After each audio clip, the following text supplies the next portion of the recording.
Assalamualaikum warahmatullahi wabarakatuh. Selamat datang di channel ini. Terima kasih untuk Anda yang sudah mensubscribe channel ini. Semoga senantiasa diberikan kesehatan, kebahagiaan, dan diberkahkan segalanya oleh Allah Subhanahu wa Ta'ala. Amin ya Rabbal 'Alamin. Pada video kali ini, kami akan mengulas tentang 4 tanda rumah sering dikunjungi malaikat. Salah satunya, pemiliknya rajin sholat.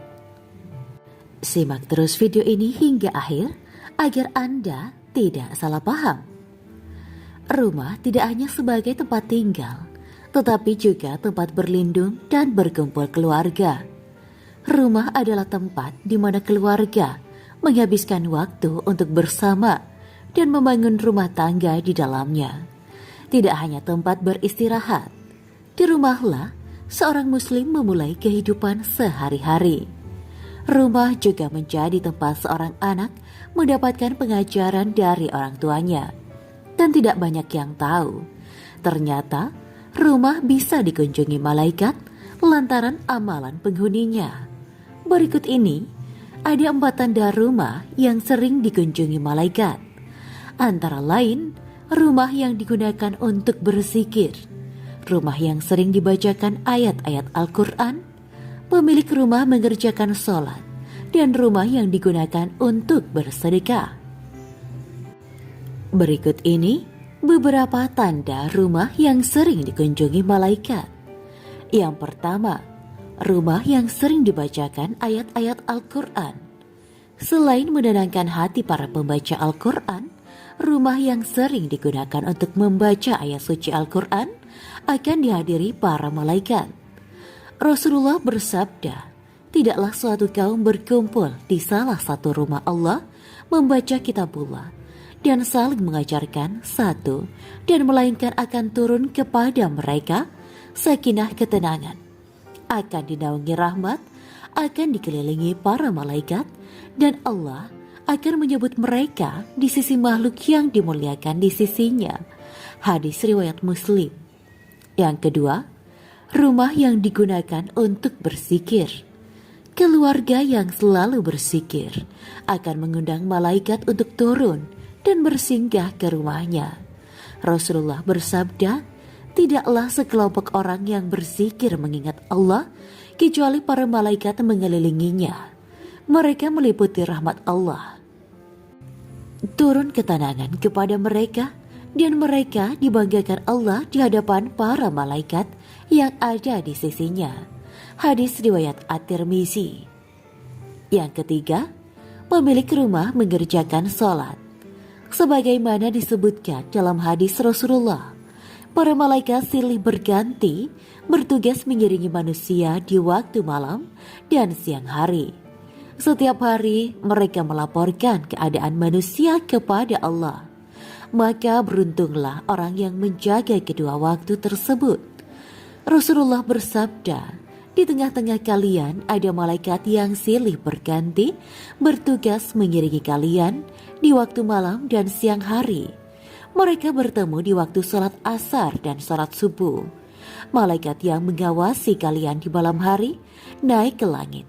Lantas Allah bertanya kepada mereka, bagaimana kalian tinggalkan hamba-hambaku? Kami tinggalkan mereka sedang mendirikan sholat dan kami datangi mereka sedang mendirikan sholat. Hadis riwayat Bukhari. Yang keempat, rumah yang digunakan untuk bersedekah. Malaikat akan turun di pagi hari saat seseorang menginfakkan jumlah hartanya. Ia akan memberikan doa terbaik pada yang berderma dan memberikan doa kurang baik kepada yang kikir.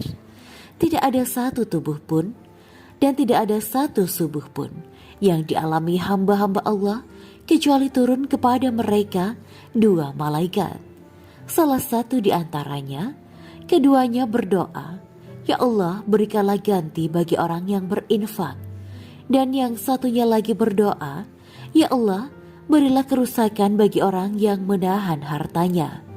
Hadis riwayat Bukhari.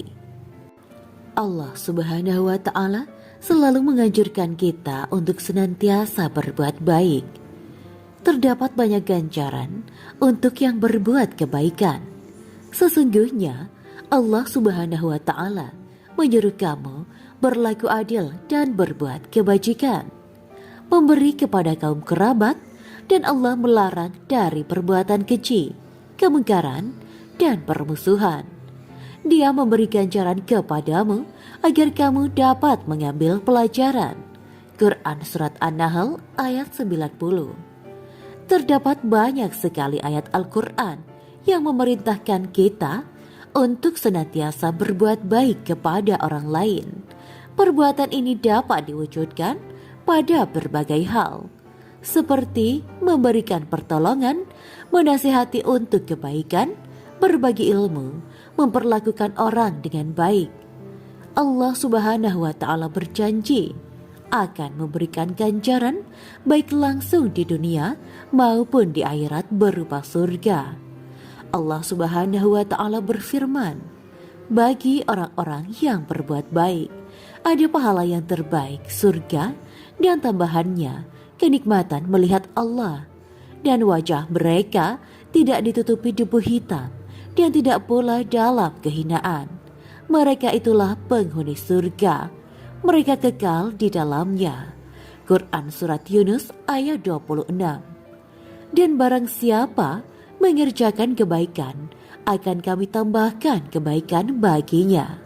Quran Surat Asy-Syura ayat 23.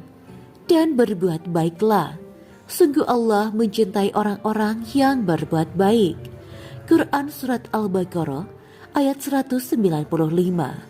Sesungguhnya rahmat Allah sangat dekat kepada orang-orang yang berbuat baik. Quran Surat Al-A'raf ayat 56.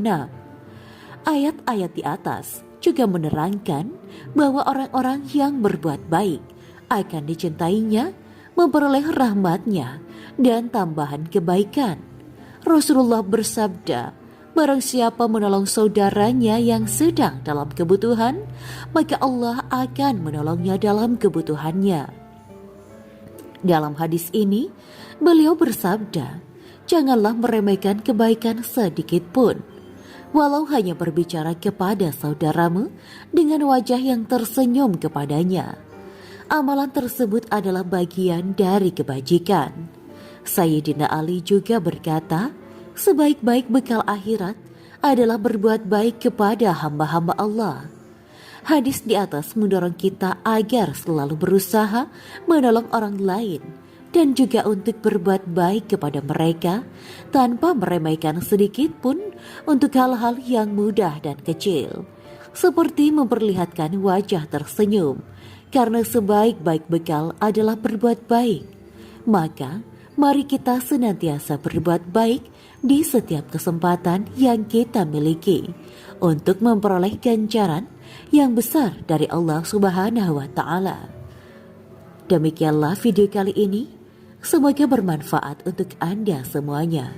Wa akhiran, wabillahi taufiq wal hidayah. Wassalamualaikum warahmatullahi wabarakatuh.